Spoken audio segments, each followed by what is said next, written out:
अब निवेदन किया, महाराज आप कैसे पधारे? मनु महाराज ने अपना मंतव्य कहा। तो करदम जी ने पुनः टटोला कि मैं देखूं। तो करदम जी ने कहा कि महाराज हम विवाह तो कर लेंगे, और आप जानते हैं हम भारतीय ऋषि विवाह तो करते हैं लेकिन भोग के लिए नहीं करते।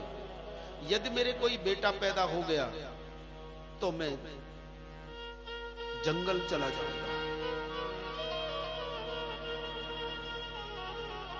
ये यदि आपकी बेटी को स्वीकार हो तो पूछो। अब माता शत्रुपा व्यथित हो गई, मनु महाराज पिता भी व्यथित हो गए कि हमारी बेटी के कोई संतान पैदा हो गई, ये छोड़ करके चले गए जल्दी, फिर मेरी बेटी अकेली रह जाएगी। शत्रुपा ने पूछा अपनी बेटी को, बेटी करदम ऐसे कह रहे हैं। तो जो देवहूति ने उत्तर दिया, ये केवल भारतीय संस्कृति की बेटी उत्तर दे सकती है और किसी की हिम्मत ही नहीं है। देवहूति ने कहा, मां मेरे पिताजी, मेरा सौभाग्य है कि मुझे ऐसे संयमी पति मिलेंगे, और संयमी पति जब मिलते हैं तो नारी को भी संयम करने का मौका मिलता है। यूं तो संतान तो कूकर सूकर के भी हो जाती हैं। पिताजी, एक सूर्य काफी है जो सारे जगत को प्रकाशित करता है, एक चंद्रमा काफी है आकाश में जो शीतलता देता है, अनेकों तारों से क्या। मुझे संयमी पति मिलेंगे, मेरा सौभाग्य है। लुलुभे देवहूत्या,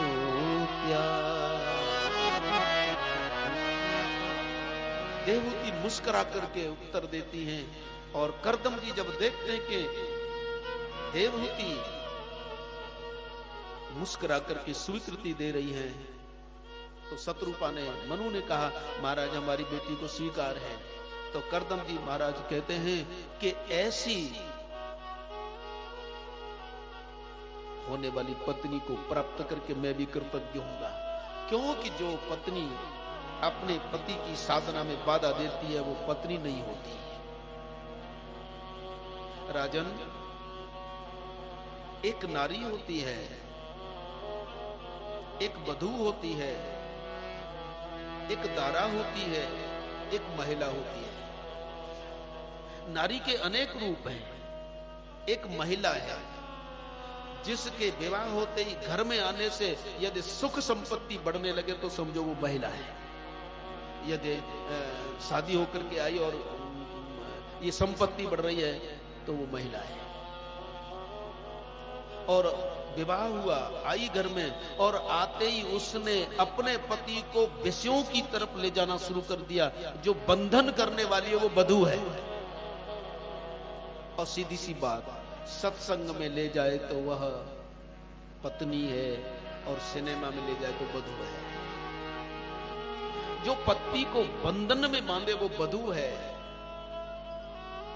और एक दारा है, दारा वह होती है जो आते ही भाई भाई में, माता पिता में, भाई बहन में दरार पैदा कर दे, वो दारा है। दिव्यते इति दारा।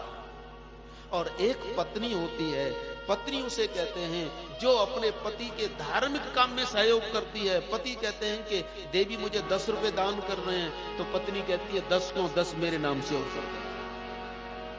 पति कहते हैं कि मुझे 10 माला करनी है, तो पत्नी कहती है कि 10 माला मेरे नाम की। तो जो अपने पति को परमात्मा की तरफ ले जाए वो पत्नी है। और ये किसी भी कुल में पैदा हो सकती है, राक्षस कुल में भी पैदा हो और अपने पति को परमात्मा की तरफ ले जाए तो वो पत्नी ही है। इसलिए तारा पत्नी है, मंदोदरी पत्नी है। मंदोदरी रावण से बार बार कहती है भजन करो, चौथे बन जाइए निपुण। तारा कहती है महाराज मेरे स्वामी ये सुग्रीव जिनको मिले हैं वो भगवान है, उनका भजन करो। तारा ने समझाया, मंदोदरी ने समझाया, ये सब पत्नी है। तो जो अपने पति को परमात्मा की तरफ ले जाए, उसके धार्मिक कार्य में सहयोग करे, वह पत्नी है। दरार पैदा कर दे तो दारा है। और आप जब कभी शास्त्रों को आप उठाएं तो हमारा शास्त्र नारी के परित्याग के लिए नहीं कहता, महिला के परित्याग के लिए नहीं कहता, पत्नी के परित्याग के लिए नहीं कहता, दारा के परित्याग के लिए पत्नी, दारा के परित्याग के लिए कहता है। यदि आप देखें श्रीमद् भागवत 8वां स्कंद अम्बरीश का चरित्र, भगवान नारायण स्वयं कहते हैं ये दारागार पुत्राप्तम प्राणान्वित में परम, बोले जो दारा को छोड़ दे, पत्नी का कभी त्याग होता ही नहीं ऐसा, क्योंकि वो तो साधना का सहयोग। और किससे बात कर रहे हैं? मनु और शत्रुपा से, जो कि आगे कभी भजन करने जाने वाले हैं तो पत्नी को साथ लेकर के जाएंगे। नारी समेत गवन बन, तो नारी पूज्य है, नारी सम्माननीय है। जहां नारी का सम्मान होता है वहां देवता भी कृपा करते हैं, लेकिन होनी चाहिए नारी, दारा नहीं। एक नहीं दो दो मात्रा, नर से बढ़कर नारी। ये नारी नर की शक्ति होती है। और आज हम कितना भ्रमित हो गए हैं कि बेटी को गर्भ में आते ही उसका संसार नष्ट कर देते हैं। लेकिन जब जब भी देखा है, पुत्री एक ऐसी चीज है, यदि माता पिता सुपात्र हो, उनके पुत्री पैदा हो, तो पुत्र तो केवल एक कुल का नाम चलाता है, लेकिन पुत्री दोनों कुलों का नाम चलाता है। सीता जी को देखकर जनक को कहना पड़ा, पुत्री पवित्र किए कुल दो। देवहूति के सौंदर्य को देखा, सौशील्य को देखा, विवाह हुआ साहब। और जब बेटी को छोड़कर जाने लगे, मनु और शत्रुपा ने देवहूति को गले लगाया। पिताजी की आंखों के आंसू बह चले। बेटी, तुम राजपुत्री रही हो और एक जंगल में निवास करने वाले अकिंचन पति के साथ तुम्हें रहना होगा। भूल जाना बेटी राजसुखों को। क्या उत्तर दिया देवहूति ने? पिताजी, जीवन में कभी भी ऐसा समय नहीं आएगा जो तुम्हारे ऊपर कोई उंगली उठाए।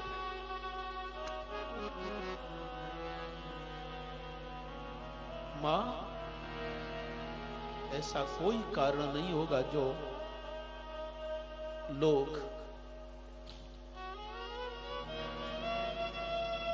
ये कहेंगे कि ये शत्रुपा की बेटी नहीं है। विदा किया। महाराज अयोध्या आते हैं, क्योंकि उस समय अयोध्या में राज्य था। और इधर विश्रम्भेण आत्म शोचेन गौरवेण दमेन च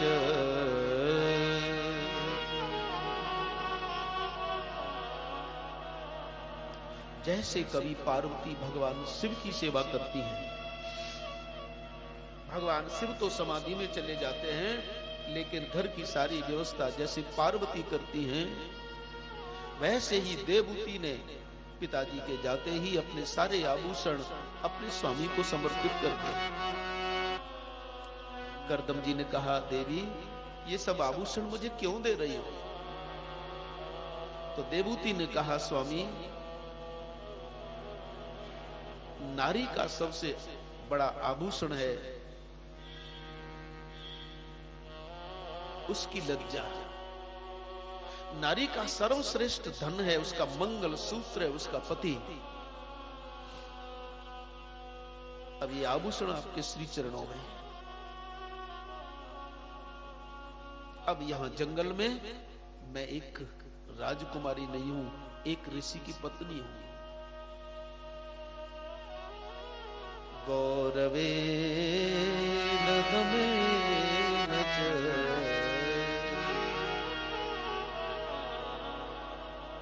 अपने स्वामी की सेवा करती हैं तो उन्हें बड़ा गौरव का अनुभव हो रहा है। ऐसे संयमी स्वामी, अरे ऐसे भजन करने वाले स्वामी, दिन पर दिन बीते, दिन पर दिन बीते, दिन पर दिन बीते। विवाह हुआ करदम जी का, लेकिन कोई सांसारिक संबंध करदम और देवूती का नहीं हुआ, क्योंकि वो अपनी साधना के रस में मस्त हो गए और ये अपने त्याग की साधना में, पति सेवा में। क्योंकि पत्नी का एक ही धर्म एक व्रत ने, एक ही धर्म एक व्रत ने, एक ही धर्म एक व्रत ने, एक ही धर्म एक व्रत ने, काय वचन मन पति पद प्रेम, काय वचन पति पद प्रेमा। एक ही धर्म एक व्रत ने,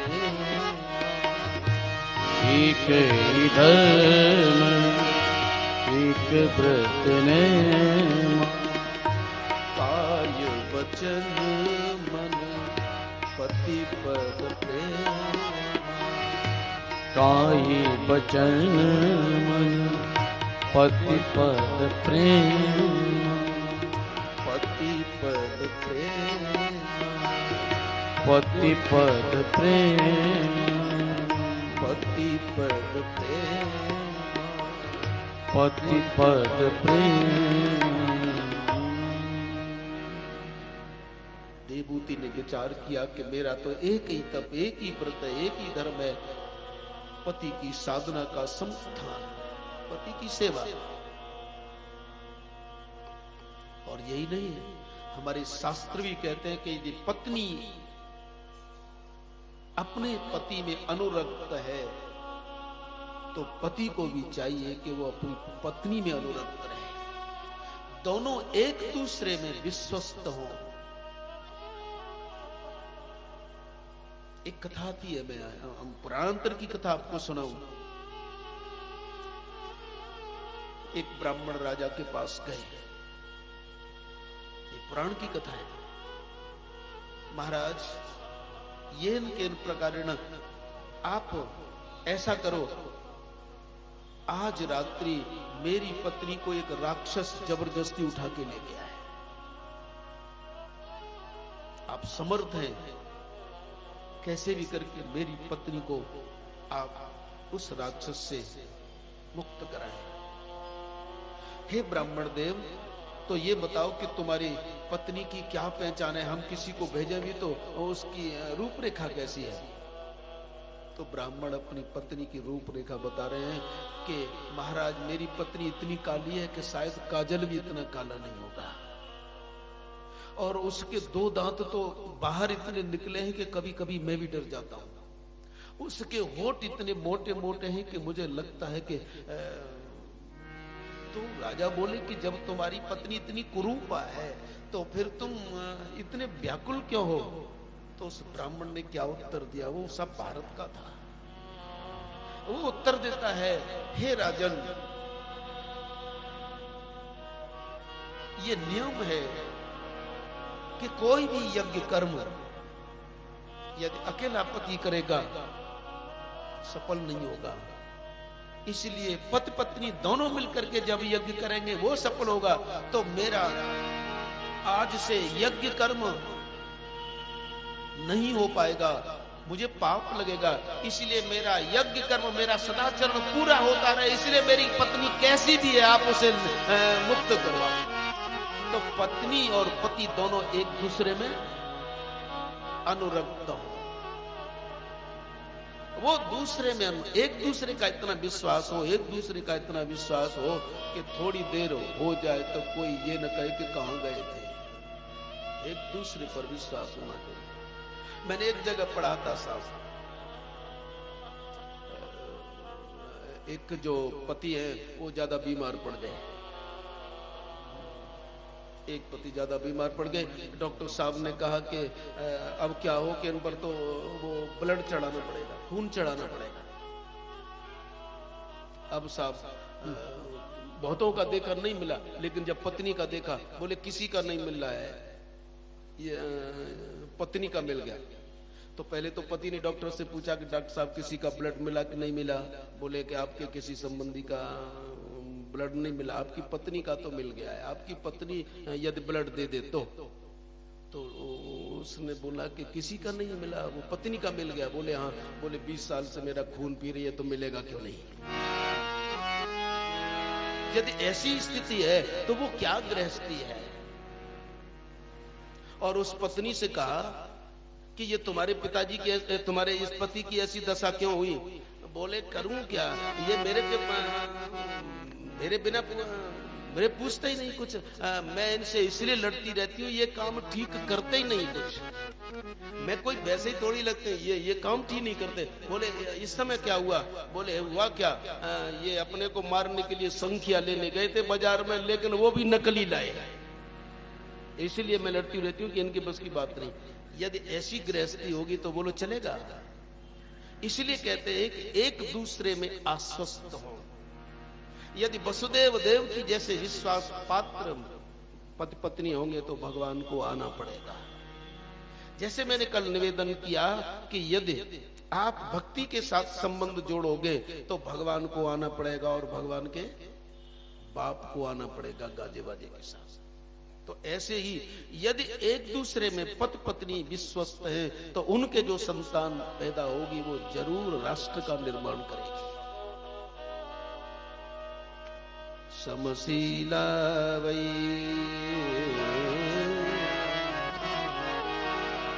न जाने कितने दिन बीते, कोई लौकिक संबंध नहीं है, लेकिन एक दिन जब बहुत दिनों के बाद जब पति की दृष्टि पत्नी पर गई, तुम कौन हो।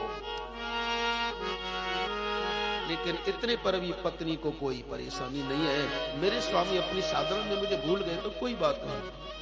तब कहीं जाकर के साहब अपनी योग दृष्टि से करदम जी योगी की विमान बनाते हैं।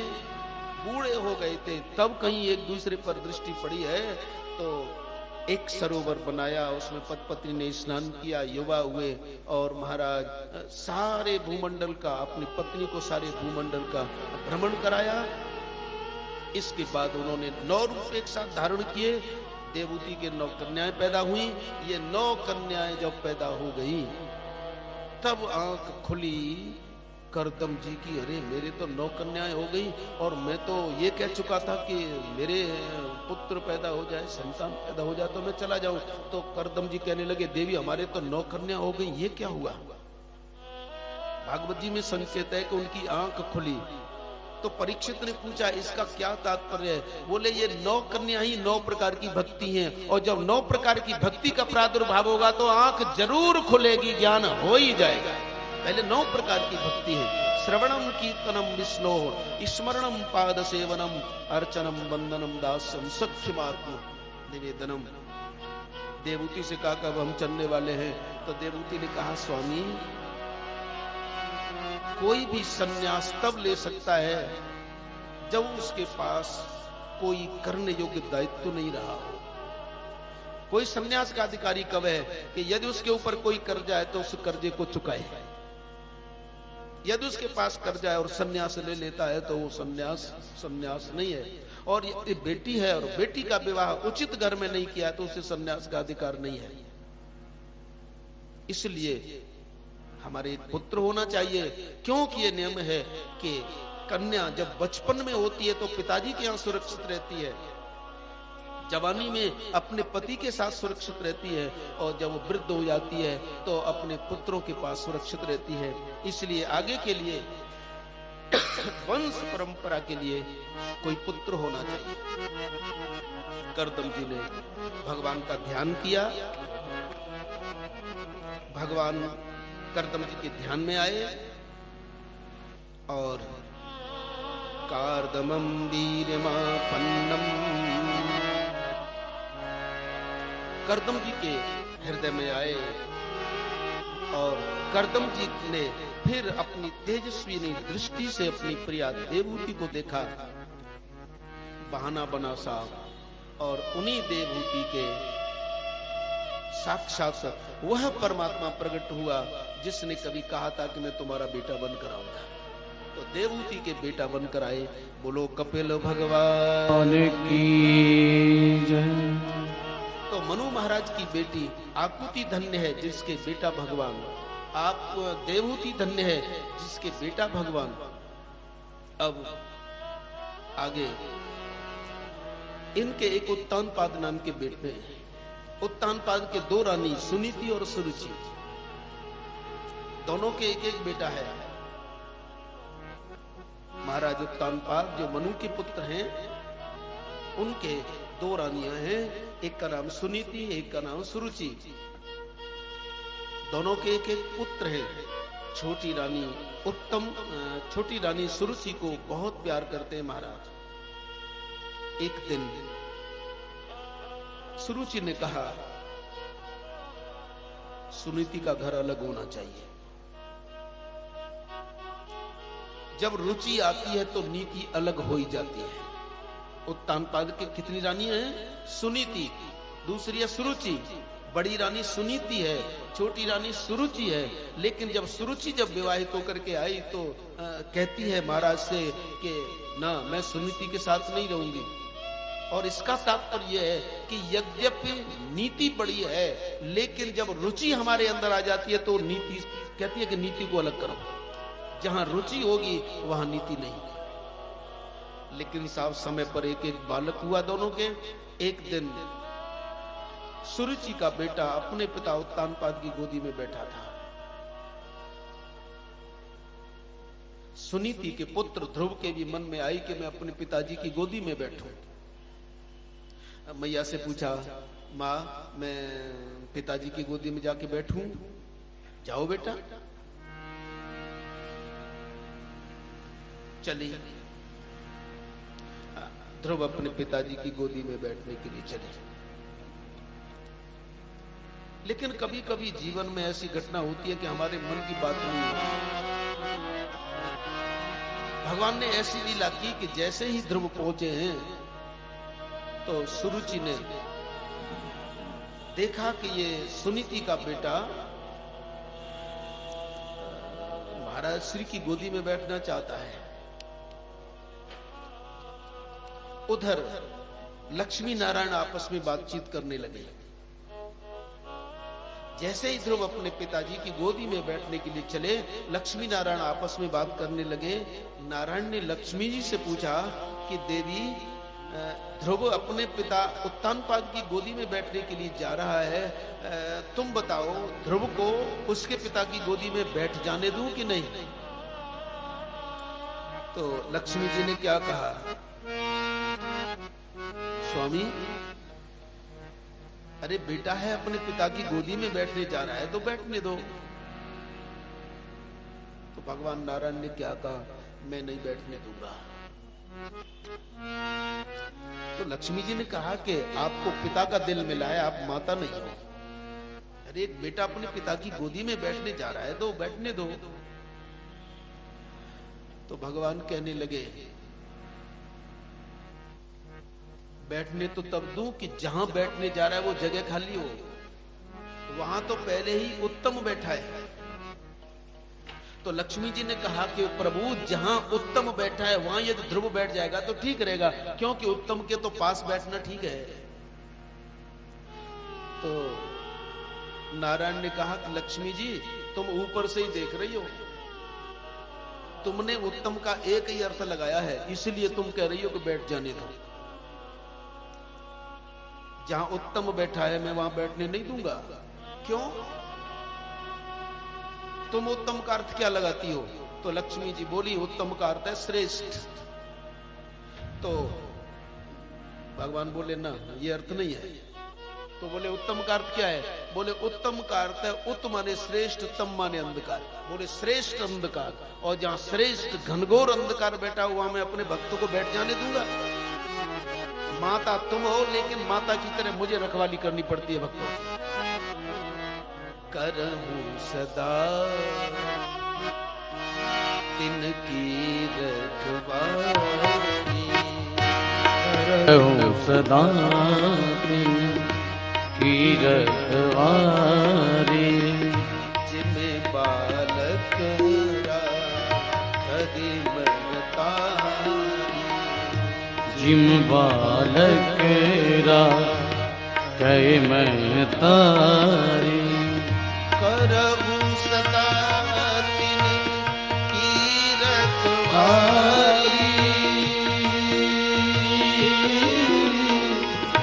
जिमे बालक राखे मन तारी।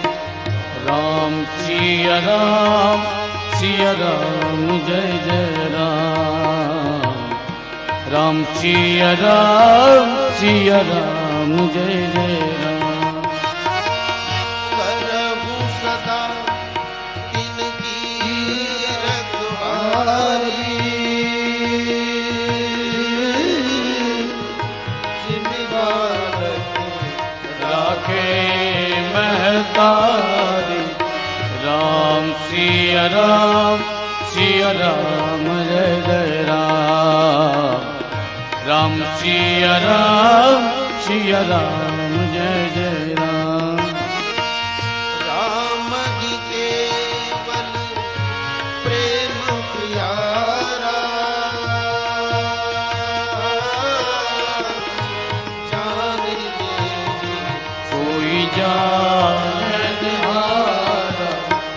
राम सिया राम, सिया राम जय जय राम, राम सिया राम, सिया राम जय जय राम। करहूं सदा तिनकी रखवाली,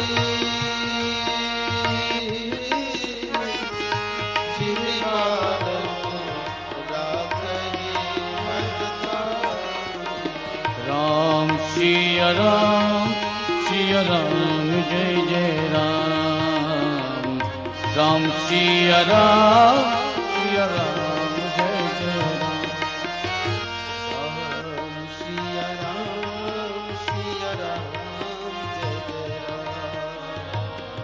राम सिया राम, सिया राम जय जय राम। राम सिया राम, सिया राम जय जय राम। सिया राम, सिया राम जय जय राम। राम सिया राम, सिया राम जय जय राम। हे लक्ष्मी जी, मैं अपने भक्त ध्रुव को वहां नहीं बैठने दूंगा जहां घनघोर अंधकार उत्तम बैठा है, उत्कृष्टतम। अच्छा तुम ये बताओ कितने पुरुष होते हैं? अब नारायण लक्ष्मी जी से पूछने लगे कि तुम मुझसे कहती हो कि तुम पुरुष हो, तुम्हारे पुरुष का दिल है। अब मैं तुमसे पूछता हूं लक्ष्मी जी ये बताओ पुरुष कितने हैं? तो लक्ष्मी जी ने कहा तो तुम मुझे ऐसा समझ रहे हो कि मैं जानती नहीं हूं। पुरुष 3 हैं। कौन कौन से हैं? बोले नंबर 1 प्रथम पुरुष, दूसरा मध्यम पुरुष और तीसरा उत्तम पुरुष। ये 3 ही पुरुष होते हैं साहब।